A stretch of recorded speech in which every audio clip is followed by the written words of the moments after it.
Arvаңızдар замандаштар, Каракол шаары 29 август. Мынакей достор, бұл жерде эртеңки келе жаткан эгемендик күнүнө карата даярдоо иштери жүрүп жатыптыр. Площадьыбыз таза.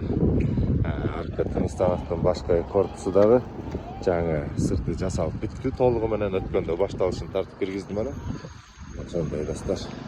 Ana бул жерде болсо мынакей биздин борбордук скверди дагы жашылдандыруу чарбасынын жумушчулары майрамга карата көрктөндүрүү, иреттөө иштерин жүргүзүп жатышат.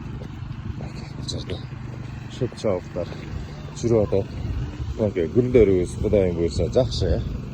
Розаларыбыз гүлдөп атат, башка түрдүн гүлдөрү гүлдөп атат. Скверибиз таза.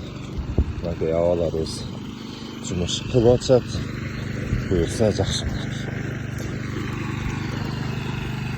Газондор чабылып, иреттелип, саны болуп аткан кез. Ошондой достор, каналга катталабыз. Бардыңарды келе жаткан майрамыңарга.